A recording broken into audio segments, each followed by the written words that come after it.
Welcome to the broadcast. Tonight, a one-hour conversation with one of the great editors of our time, Ben Bradlee of the Washington Post. When he arrived at the Washington Post in 1965, it was a sleepy, mediocre paper. Now, 30 years later, the Washington Post is one of the top papers in the country. And it was the Bradlee Post, not the New York Times, that broke Watergate. In his autobiography, A Good Life, Ben Bradlee recounts his life at the center of some of this country's biggest moments in the last half of the 20th century. I am very pleased to have Ben Bradlee here at this table this evening. Welcome. And he is very pleased to be here. All right. You give David Halberstam credit for the title of this? He did. Yeah? I couldn't come up with the right title, and I asked my secretary to find him, and she found him in some motel down he was making a speech in Florida somewhere.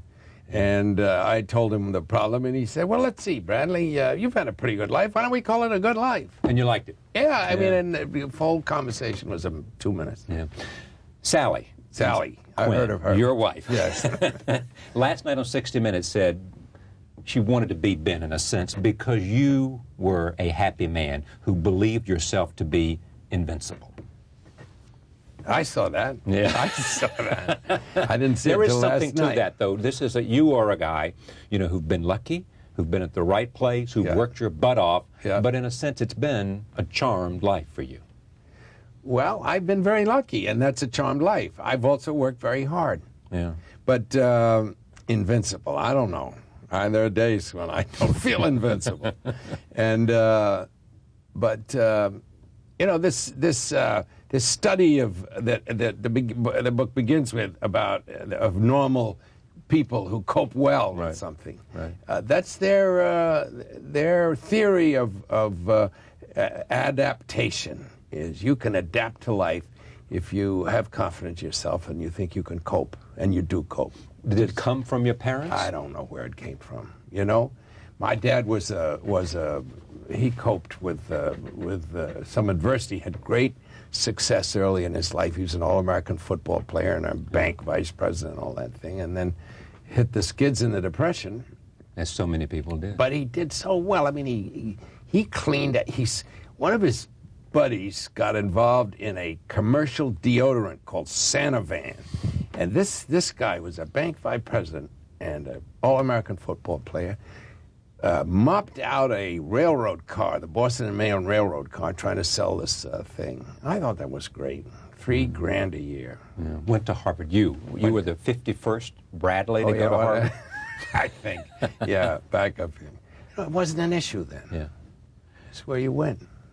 In a sense, this was family tradition. The Bradlees went to Harvard, like the Saltonstalls, and like the Lodges. I suppose you had to have something between the years, but it's and you took the entrance exams like everybody else. Yeah. But then the Navy.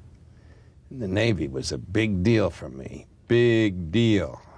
How so? Well, because at 21 years old, I was driving a destroyer around in the Pacific Ocean, fighting battles. 350 people responsible for me. I was 21. You'll grow up real fast, don't you? Yeah. I was 21, and I'd majored in Greek. I didn't know a thing about Didn't use a Greek guns or depth charges or much less radar or all that stuff. Yeah. Your generation matured fast. Because of the war. But George Bush, Jack Kennedy, all of you. But we didn't have any choices. These kids today seem to be drowning in choices, and we didn't have any. We knew where the hell we were going. When I showed up at Harvard College in September 1939, I knew I was out of there as quick as I could get out. Yeah. Where did this urge to be a newspaper man come from? Well, I don't know the answer to that. My dad got me a job when I was 15 as a copy boy on the paper in Beverly, Massachusetts. And he had to drive me there until I got my license. And I just loved it. I mean, I was just schlepping coffee and copy paper and stuff like that. Until the end of the summer, I used to go out and do a column called City Locals. Yeah. Which is you went into the hardware store or the drugstore and asked the owner what was cooking. Well, I got my boat in the water this week, or I painted my this, and somebody's sick and stuff like that. But you say in here that you think now you were born to be a newspaper man, that was... Well, I can't think of another thing I could do. You would ever be happy doing? No, I mean, I could think I could start out with something, but I wouldn't be happy at it. I loved it. Yeah, luck played a part. You're going to go to Baltimore. Yeah. To the You believe Baltimore that? Sun. And it was raining. It was raining so hard, you cannot believe how hard it was. And so you say, I'm not getting off in no Baltimore. I'm not getting off in this rain. I had nothing against Baltimore. I love Baltimore. So you end up in Washington. End up in Washington. Yeah. And the Washington Post instead. Spent the night at the Willard Hotel. $6 a night for a nice room. Yeah. And I went over to the Post, and they had somebody had left the day before. And literally, and I had a letter to the man who was the editor of the editorial page, who didn't have anything to do with hiring. And I showed up to a guy who'd heard about the little paper in New Hampshire we'd started. I got the job. Then Newsweek. Newsweek. I got stuck at the Post because I was covering crime and gambling and rapes and, sex offenses, and I just got sick of that. And I couldn't, because the Post was a really small little paper then, and losing $1 million a year, I couldn't see my way up. And I spoke French, and I got a job in the embassy in Paris. So you left to become the press attaché. And Buckwall was there. Buckwall, my buddy. Yeah, one of your best friend today alive anyway. Yeah. You bet. Sure. And then you two, Paris. We had a good time. We had a very good time. Women loved you. And what? Women loved you. We had no dough at all, you know. Yeah. We were making. But did you need it to be in Paris? No, the exchange rate was fantastic. You doubled your salary just automatically in francs. And I worked for Newsweek when Newsweek was very much a second sister at the time. So if you were the correspondent, you did everything. Yeah. Phil Graham. Yeah, a wonderfully complicated, interesting man. Tell me about him, because he is fascinating to me. You got him to buy the Washington Post. The Newsweek magazine. Newsweek was about to be, Newsweek was going to be sold because Astor died, and it was owned by this trust. And we were just desperate. Oz Elliott and some of the people you know were just desperate that we were going to be sold to some guy who made ketchup.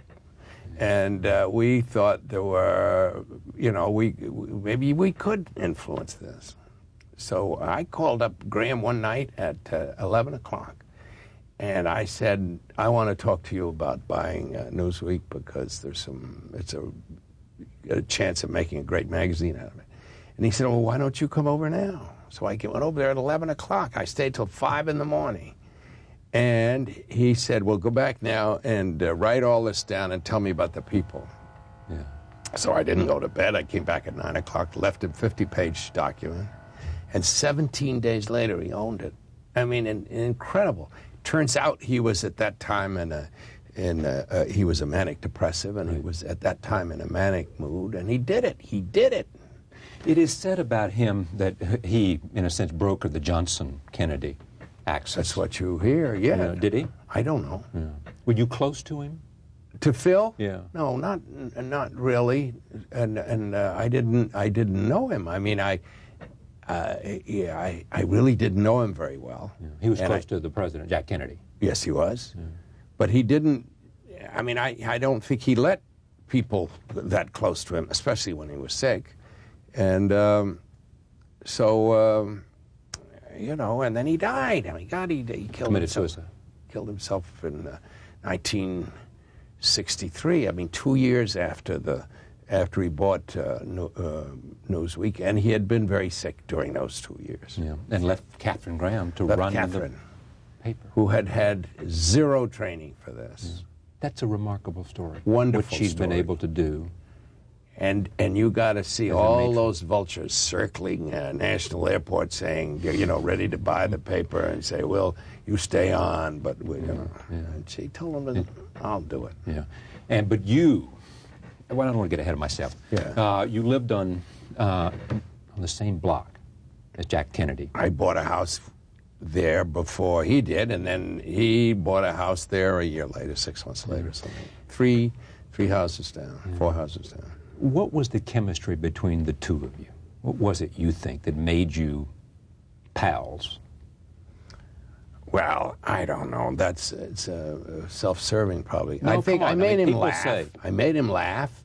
I think he was absolutely fascinated by newspaper people. He loved them. He liked the gossip quotient.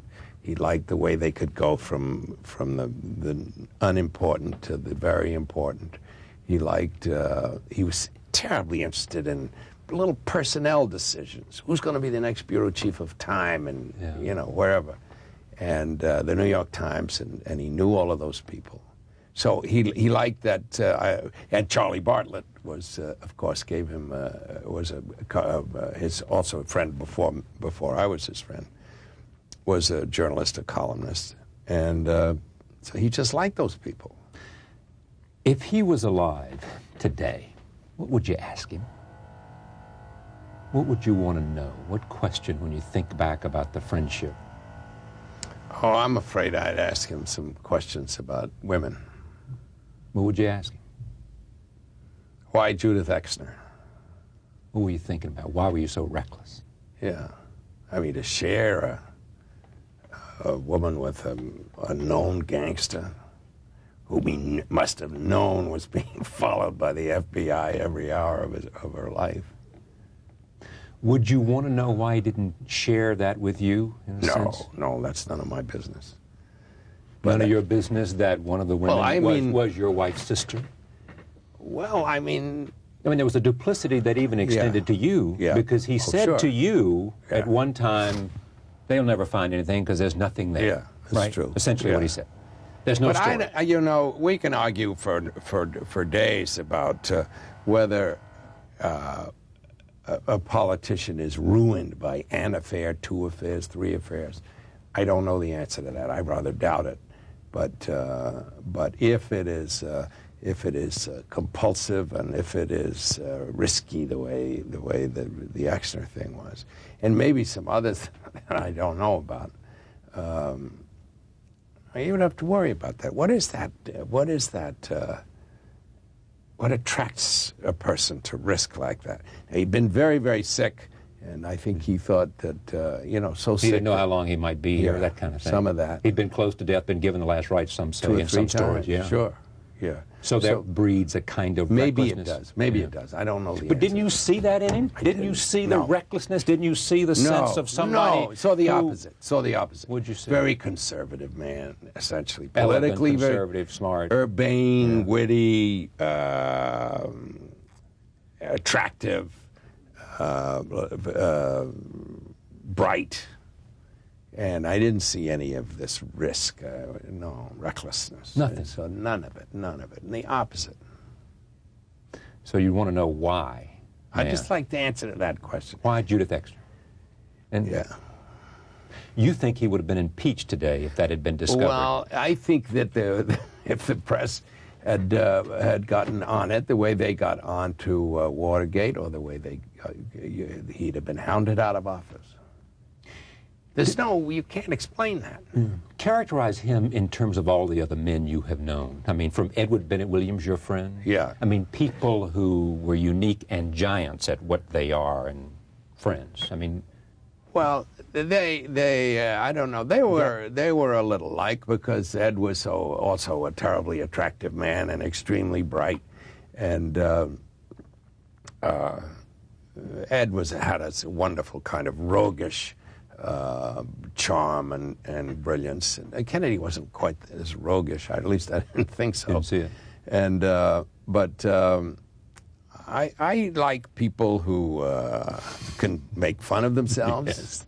I do. Yeah. Who don't take themselves too seriously. And Kennedy, while taking himself enormously seriously as president, didn't take himself as so. I mean, he could make jokes at himself, and he could be teased, and he liked to be teased. You asked, what did I bring? I think I brought relaxation to him. I never talked big deal policy to him, and it wasn't why are you doing this as much a couple of guys and their wives. And I didn't say you got to stop testing, Jack. That was not on. It was not Smart like guy. me. Oh, yeah, to his fingertips. Right, all the way. Yeah. Yeah. Good instincts. Good instincts and very good conversationalist. Like to follow, like to listen. You know, not many of those guys do like to listen. Did he ever say what he would do after? Yeah, we had many conversations about that. He said Pope was probably out. President of Harvard College. Not likely. Not likely. And too publisher of the Washington Post. He said that. That'd be good. Yeah. Yeah. I said, I'm not sure I could deliver that to you. There is a story, he said, I'd like to be a newspaper man when I leave this job, assuming he'd had 2 terms, because I'm fascinated by what makes people tick, and that's what newspapering is about. Yeah. He said to me, he used to say, what is so-and-so like? He says, that's the key point. What are they like?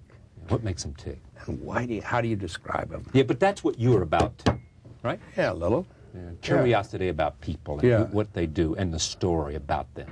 Yeah, I'm interested in that. It is said about you by David Remnick, one of your former employees, Bradlee was just an average reporter. I know, I sort of pissed me off. Not a good writer even, but like Lombardi, who was just an average player and a brilliant coach. You were a brilliant editor, but not that special a reporter.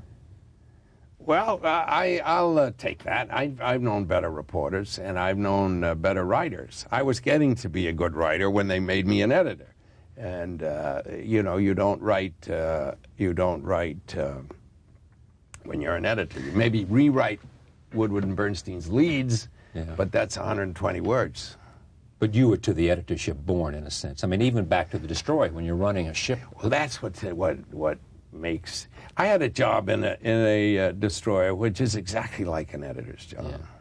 And it was called... They were just beginning to form something called the CIC, Combat Information Center, where they decided to concentrate all the information coming into a destroyer from all the sources: sound, sonar, radar, radio, eyesight, lookouts, engine room, everything this way. And instead of having it all go to the captain, it all went to the CIC officer, and he parceled it out to the people who had to know it. And in the sense that as an editor, you get all the information coming in, you make the decisions, and then decide what to do. They were identical jobs. It is said about you, too, and this is a little bit flattering, but take it as it is. Most people say this. What Bradlee has is great instinct. That's what you have in abundance. What do you think it is about being a good editor that served you well? Well, I think I was curious. I think I came along at the perfect time. I mean, you just can't quibble with my sense of timing. Yeah. Just as Katharine Graham was interested in expanding the Post and spending some money on the news product, and the conversation about the Post being such a, I mean, it now sounds that the Post was a nothing, no good, rotten little paper when I came there, which is not true. It wasn't the best paper in town, though. Okay, but it was a good paper. It had a good, some of it was. It had a wonderful editorial page and a wonderful editor. Yeah, but what do you do as soon as you become managing editor? You began to change it. Well, and you began to see people walking out the door as you try to get the dead wood out of there and bring a whole new group of people. How many foreign correspondents did they have at the Washington Post when you came there? 1, maybe? I don't know. Are you grilling me? We had 1.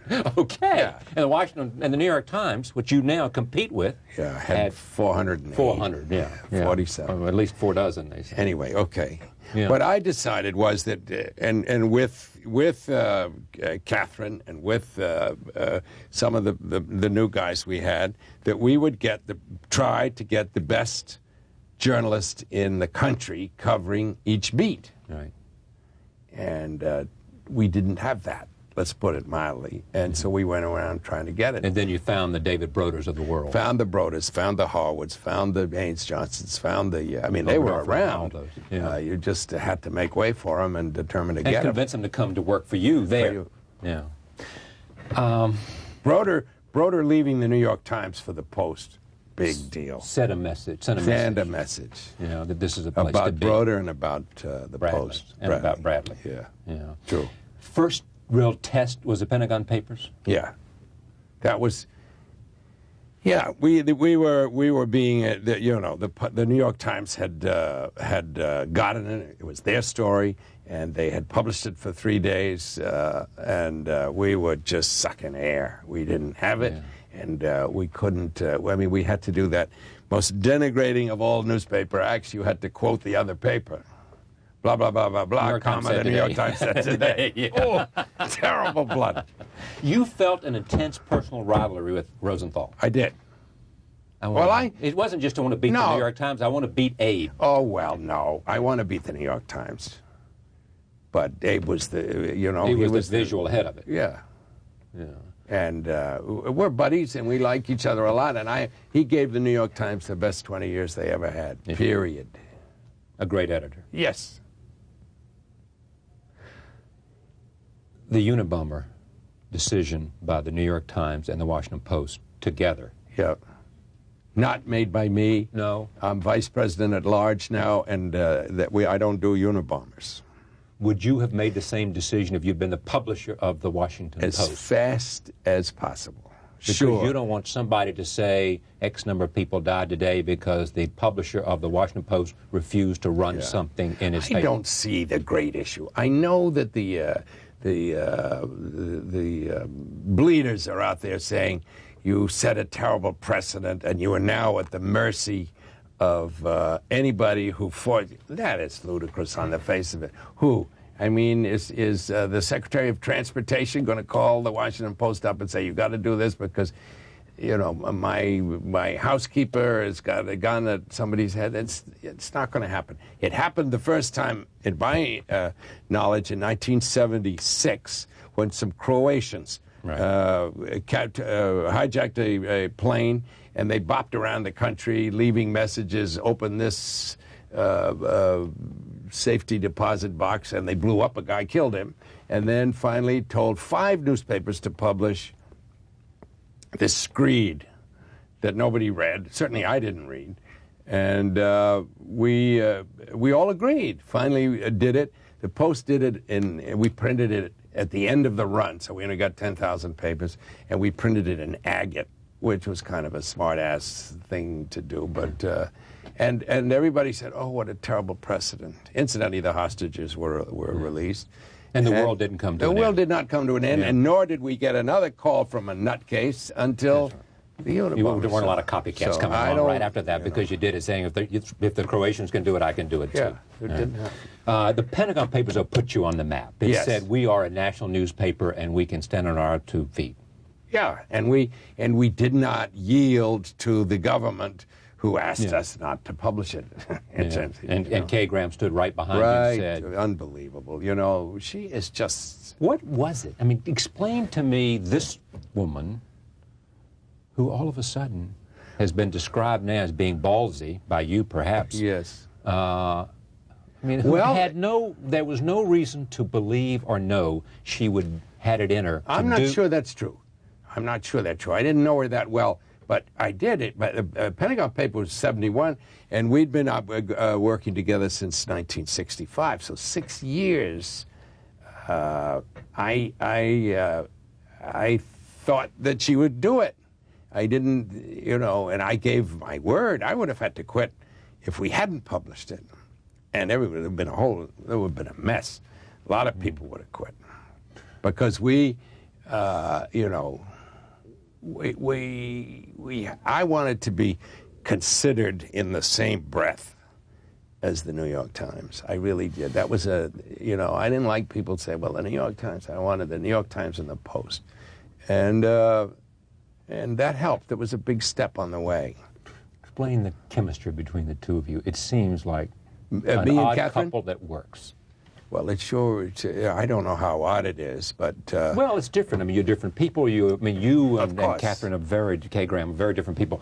You sat down with her, and when you wanted this job, and said, of course, the famous line, I'll give my left one to be the editor of the Washington Post. Well, it was managing it. That was what was on the table. You wouldn't have given... I'd have given the other one for... I was wondering about that.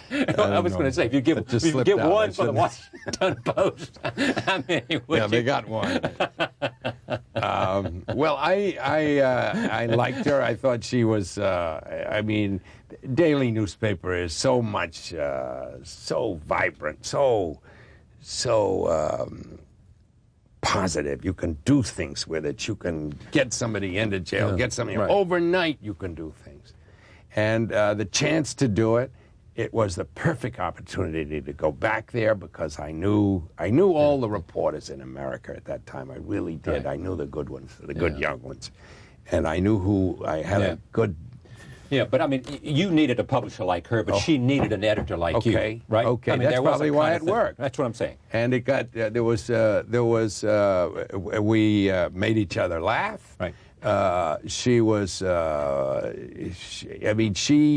She rediscovered what fun newspapers were, because she would come down on Saturdays. We had these wonderful lunches on Saturdays. We'd go over to the coffee shop across the street at the Madison Hotel with 6, 7, or 8 people. Meg Greenfield, Phil Jalen, kid reporters. This way we'd talk and we'd laugh and we'd stick Catherine with a check.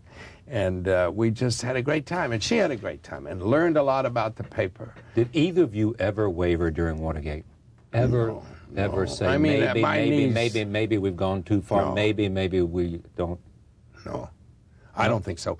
You never... My knees buckled when we were wrong on one story out of 400. Half of a story, yeah. Yeah, and in fact we weren't wrong. We were wrong on the other side. But we technically said that this slush fund that they testified to the grand jury, and they hadn't been asked in front of the grand jury, which is quite an interesting thing. But they testified to the United States attorney. They told him about it, and so for 3 days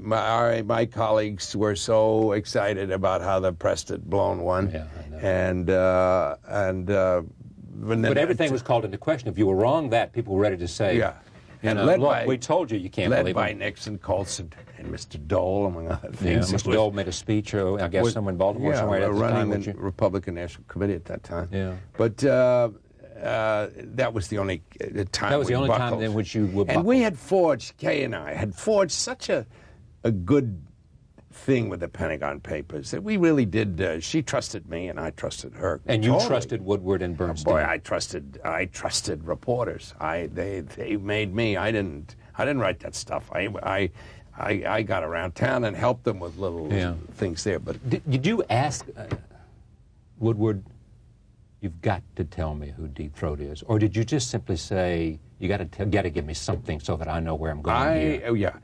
I didn't ask him who he was until a year or two afterwards. Yeah. I asked him. Give me his bona fides. I had his bona fides. Yeah. You knew. Job description. Job description. Yes.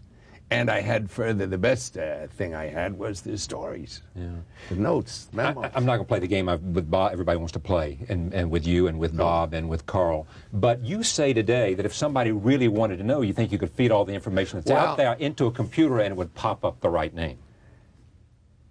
I'm impressed with the power of computers. The binary system, in town, out of town, raining, not raining, all of that stuff, it seems to me possible. Sound like one of these guys in retirement who falls in love with his computer and what it can do. Me. Not me. Now, but you, what could you could put down the stuff that we know. And what Bob said, he's alive, he's a male, he's, all that kind of stuff. And the X days before, in Bob's books, he has said in X days, I saw Deep Throat, and the X days later I wrote the story. Well, the story was on September 17th, the X days before I saw, and that meant the 14th, 13th, or this way. And who was in town then? Who wasn't in town then? I just wonder if you... Now, the story is here. You went out on a bench, park bench. Park bench. Out McPherson Square. Right? Yeah. Near the post. Near the post. And he told you. I said, I got to know. He said, yes, well, I think you probably do, and told me. Bob Woodward did what for the Washington Post and Carl? Well, together they broke this case. They focused the national attention on it at a time. I mean, they didn't. get Nixon. Nixon got Nixon. But they kept the heat on him with the revelations that forced Congress to investigate, forced Judge Sirica to make that interesting deal sentencing everybody. How do you feel about the fact that Richard Nixon, in many ways, if you look at the way his last few years and the entree he had gained again into the councils and making speeches before the American Society of Editors, and at his funeral, Henry Kissinger, all those people, those are what? My peers. That's not what you were going to say. What were you going to say? My peers, never mind what I was. What were you going to say? No, they were the people that I worked with. No, I wouldn't have asked him. Yeah. But I was never in that. So you think he shouldn't have been rehabilitated because No, of course a man has to, a man's instinct is to rehabilitate himself. But my argument is, how successful was he?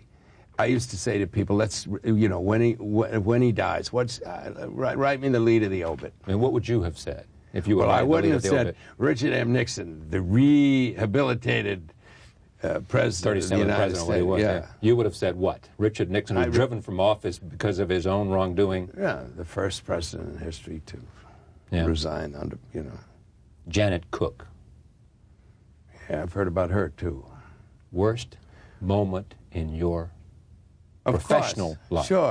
Sure. You find out that you have been had, and your paper's been had. Yeah, been lied and your to. credibility is at stake. Yeah. And people you believed in have been fooled, like Bob Woodward and Coleman and others. Well, devastating blow, because you were turned in by one of your own. You were seduced by the fact she was too good to be true. I wanted that story to be well, true. but you were seduced by her because she was too good to be true. She was African American. She had a great academic background. She could write like a angel. Yeah. I wanted that story to be true.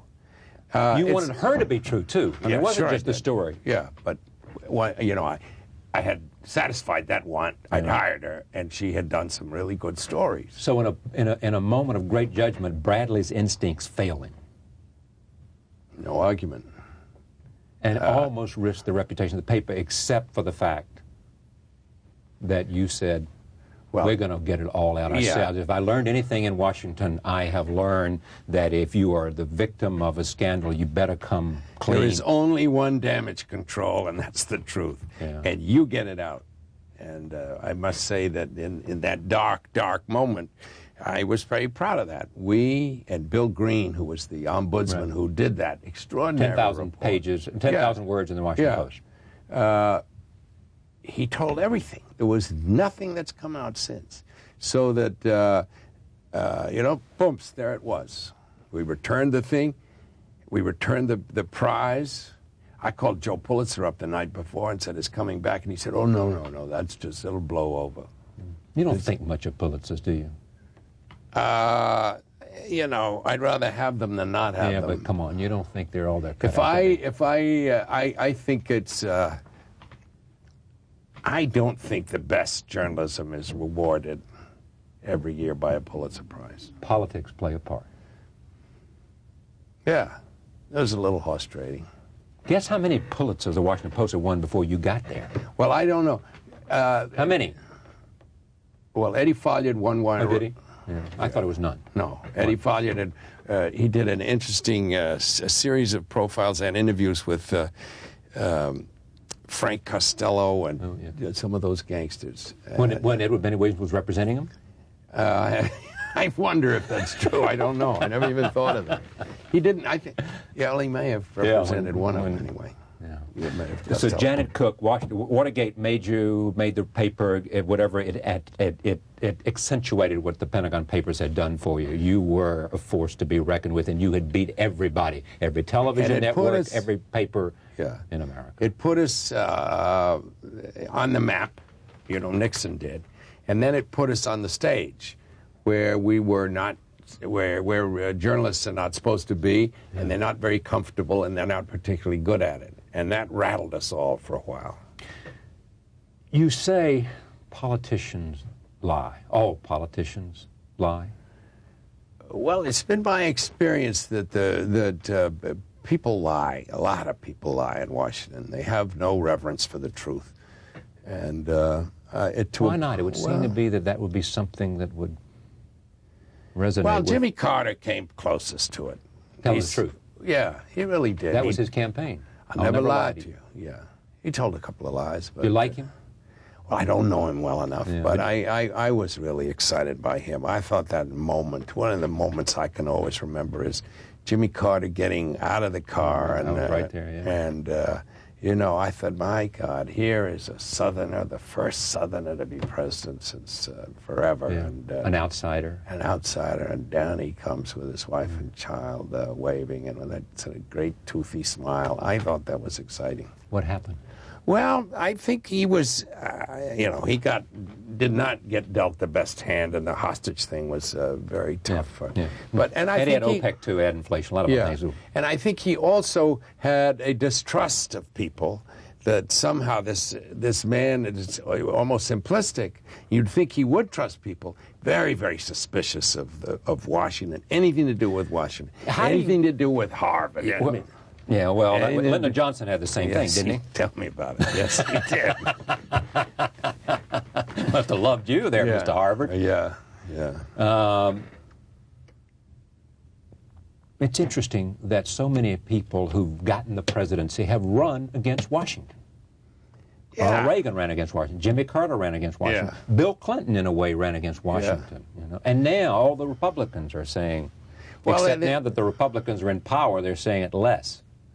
They must believe that it works, and it does work. All these guys got elected that you talked about. Let me talk about the presidents. Ronald Reagan, what'd you think? Well, I mean, he had kind of a magic sway over this country. He had something, didn't he? He sure did, and it really is stunning, because I haven't seen the evidence that he knew. That he knew what was going on, and he really didn't. I mean, they didn't bother to tell him. They didn't have to tell him. Interesting, they didn't have to tell him. And yet, when he got up and sort of cocked that smile and said, "Well, you know, you newspapermen always get it wrong," the whole country bought it. Someone told me. So it's awesome. That's what I think. Yeah, he understood leadership. Yes, he did. Like your guy, Lou Cannon's title of his book, The Role of a Lifetime. Yeah. He understood the way. Yeah, that was a great title of a book and a great book. It fit for that particular president. Colin Powell, your friend. Yeah, I like him. Comes to your dinner parties at your house. Good friend. Well, so do you, Charles. No, that's true. What do you think? Should he be president? I don't know about that. I'm not. For the longest time, I did not think he was going to run. Now, I mean, the way he's flying books out of the bookstores. 1,250,000. That's a few more, but well, yeah. You've heard about the Cole and Bradlee ticket, or it is known in my house the Bradlee Powell ticket. The Bradlee Powell ticket. Okay, tell me about him now. He's your friend. Would you like to see him run? Would you like to see him go for it as a friend, not as an analyst? No. I think because I think it destroys people, and I think he'd get chewed up. So if he calls you, I like him a lot, and I think he is a fine, strong, moral man with a good sense of humor, and I really like him. But I hope he doesn't run. Suppose, what about your sense of the country? Suppose he is, because of his experience, because of the military background, because he's black, is the best person to deal with the enormous problems of the country. I mean, where is your sense of... Then I back off what I just said. And 'cause I don't think he wants to. I really don't think he wants to. It's not in his craw. Or in his heart. Yeah. So he doesn't want it... He doesn't want it bad enough. What's your evidence of that? Why does your instinct tell you that? Well, I don't know why. I just, I think he's, I'm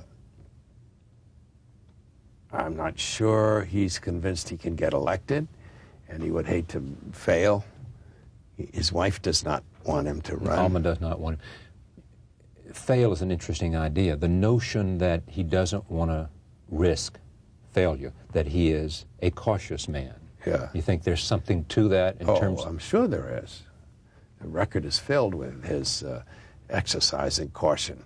I mean, and it's... And that's what comes out of a piece that Bob Woodward wrote for the Washington Post magazine this weekend. But that's not bad. In my idea of a general, a cautious general is a better general than a reckless general. Yeah, well, in other words, give me a Bradlee, say, I'm not a Bradlee Ben, but a Bradlee Omar. An Omar. Rather than a Patton. Patton, yeah. Yeah. Give me a Patton in the battlefield. Give me a Bradlee or an Eisenhower, especially. Right, an Eisenhower, yeah. Of course, that's what they're comparing Powell to, Eisenhower. Yeah. Well, but your gut says no, and you would recommend to him no. I wouldn't give him advice in a million years. If he called you up as a friend and said, give me your best judgment, that's what friends are about, you'd say no. Don't do it. I'd say I hope you don't. Unless you are sure you can win, unless you're sure you can. Well, you can never be terrible sure. I mean, for the country to have anything. You can never be sure you can win. I understand. Right? But it would be terrible for the country if something happened to him. Ah. Terrible for the That's country. what Alma worries about. That's what I worry about. You really think so? Yeah. In this country, there's some crazy out there because he's a The black... evidence is pretty good, fella. The evidence is pretty good. I mean, never mind Unabombers or Sirhan, or Lee Harvey Oswald, or DeLay Beckwith, or the guy that... Byron De La Beckwith. Yeah. Speaking of assassinations, a thing I never knew is what happened to the friendship between Ben Bradlee and Jacqueline Kennedy. After the assassination, for a couple of weekends you spent with her. Yep. And then she writes you a note. And she says, what? She says that she wanted to make something clear that when we had, Tony Bradlee and I had suggested that she might get married again, she wanted to be sure that she knew that would never happen. That her life was over and that she was just going to wait until it was really over. But I think, she was never comfortable with the fact that I was a journalist. That's what you say. And you always, it was almost like she would say, maybe we're saying too much in front of Ben. Yeah. Jack, you're being too open. Yeah. And I bet she said it to him, pillow talk. I mean, that night at Bethesda Naval Hospital when she came back from Dallas, with her clothes stained still with the president's blood, and came to sort of over towards Tony and me and started talking about, you want to know what happened, and started telling what happened, and then interrupted herself in mid-conversation to say, this is not for Newsweek. It was not to be used in any way, not for the Post, not for... What would you do? Not for Newsweek. It was not for Newsweek. Yeah, right, Newsweek. Because it and that's appalling. If in the middle of this sort of incredible grief and incredible traumatic occasions, she's still got to worry about whether there's someone that's she's talking to and is as a friend. That really knocked me down. I mean, I felt badly about that. That she would think that you would take advantage for a moment. She felt she had to think of that. And several times later you met her and she just walked right by you. Hurt you? Sure. Did you ever try to reach out and say... Yeah, I wrote her a letter, but I'm afraid I wrote it too late. I think... too much had gone? No, I mean, she was so sick when I wrote her that I don't think she ever got it. So even that late, much later, you wanted to say something? Yeah. I mean, it was... of course I did. I mean, I didn't want to be best friends. I just just wanted to say, let's if we're going to close the book, let's close on it with some love and respect. Would you, at the Washington Post, if you were there, and had a reporter who'd gone to Oxford with Bill Clinton and was his best friend, would you make him White House correspondent? No. No, I wasn't White House correspondent. Well, I know that. I think if you... I understand all that, but my point would be better served by the extreme example. Okay. I would worry about it. I would worry about it. But not the way you would and not as much as you would. There are built-in safeguards there that, especially today, they were in place when Kennedy was there. The first place is the world knows of this relationship. That includes your colleagues who are going to read over every damn thing you write to see if you're carrying water for them. You yourself know that, and you know that everything you write is going to be scrutinized for that. You're extra careful. Now you come to the editors who you were writing for, the editors of Newsweek in New York when I was covering Kennedy. They loved every word I wrote and said, get in closer this way, and then would read everything to be very careful. They dine out on the bits that they didn't. In other words, if you got too flattering, they would pull you back. You got good stories. I mean, like the U2 story. I did. You couldn't put it in Newsweek. No, this was the exchange of Rudolph Abel for Francis Gary Powers. Yeah. Jack Kennedy comes over to you at a White House party and says, hey, Benji. What he called you, Benji? Yeah, Benji, from time to time. Guess what? You know what we did today? We exchanged Abel for Powers. Well, and you know what you do? You go to get on the telephone. And you can't call Newsweek, so what do? Well, Phil Graham was there, and he said, you want to dictate it to the that seems a little reckless of me and of him. And of the president. Yes, that's what I said. Yeah. But, I mean, there was nothing. The only thing he risked, he didn't risk the transaction of the two people. That had been consummated. What he risked was making terrible trouble for poor Salinger. Yeah. Because they were the Post that had the last And when he had to go deal with everybody else, then he had a problem. Bill Clinton. Yes. What do you think of him? I think he's an enormously interesting man, and I don't think any president that I've known has been brighter than he. I've yet to hear him say, I don't know. And it seems to me, I remember Kennedy saying, I don't know all the time. When Sarah McClendon would ask him these questions about some dam in southwest Texas that he'd never heard of. He'd say, I don't know, Sarah, but I'll find out. But Clinton knows everything. He's a policy song, but he knows. Yeah, he's a one. You say you don't know. I don't know him well at all. But you see him. I see him from time to time. But Catherine Graham's and places like that. Yeah, but that's mob scene. I don't see him in any. And I've seen a little more of her because of her involvement with. They've been terrific for Children's Hospital, right? Yeah. And I'm very much with Sally involved in that.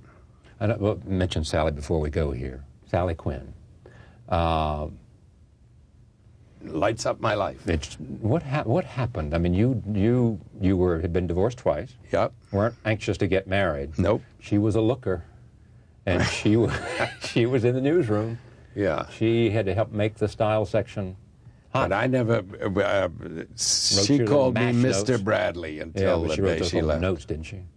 She did write some notes, but I didn't think they were from her. How many people did you think? I don't know. Oh, no. How many people did you think the notes could have come from? I went through the list. You what? No, I didn't want to disappoint you. I did not think it was she.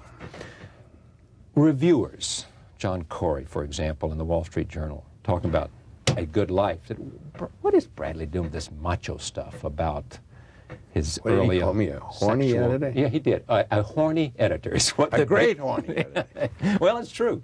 Nobody has ever not said that you're one of the great editors of the second half of the 20th century.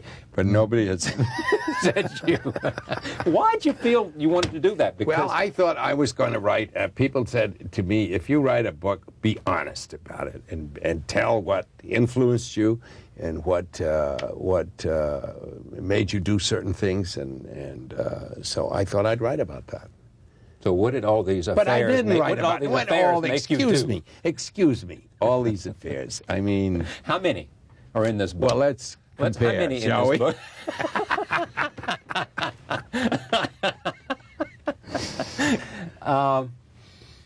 I actually, if I put everyone down there,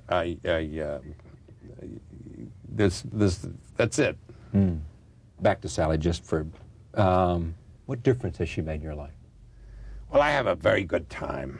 I just, You found a fellow traveler, didn't you? You found a soulmate. Yeah, she loves the newspaper business. Yeah. She loves the Washington, understands both. It doesn't, is not bored by it. She really is excited about this life. And we have a good time together. And a son. And a great, great son. Yeah, I mean, I have two other great sons. Yeah, of course, about your early marriages. But this one is and a daughter. I don't want to tell me if... Are we missing anything? Yeah, no. But this little boy had a rougher start than the other. Do you miss the Post? I mean, you've got this house out there on the I go to the Post. I know, you're vice president, but I go there every you're day. not running it anymore. That's you a are fact. not the guy in charge That's anymore. true. You are vice president in charge of development, which is where what are you, vice president in charge of what? I'm a vice president at large. At large. That's not a bad job for a hell of a company. You can't wait to get to the office in the morning, can you? No, I don't. I can't. I still go. Oh, but don't I'm you? there before 9 o'clock every day. Every day. And I have a good time. And I do. But you miss it. You miss it when a great story comes along. Right.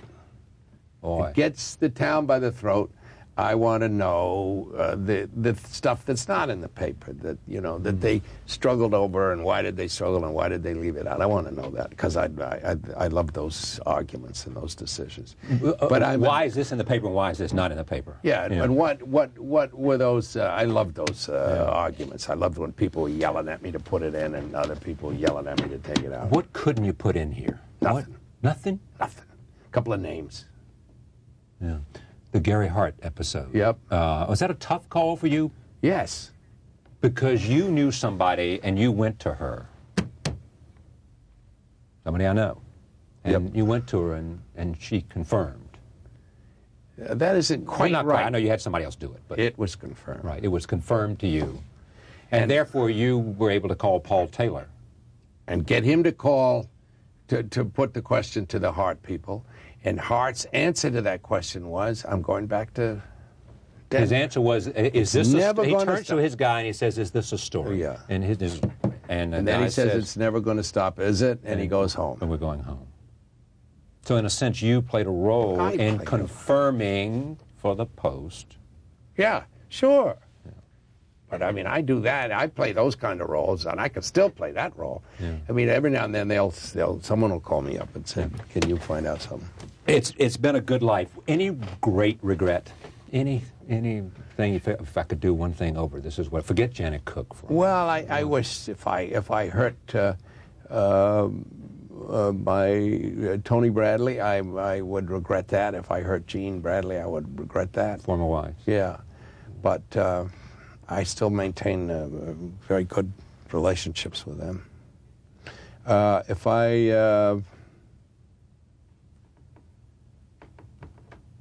I don't know. I don't regret very much. Je ne regrette rien. Ben Bradlee, newspapering and other adventures, a good life. Thank you, my friend. Great to have you. Isn't that nice? We thank you for joining us.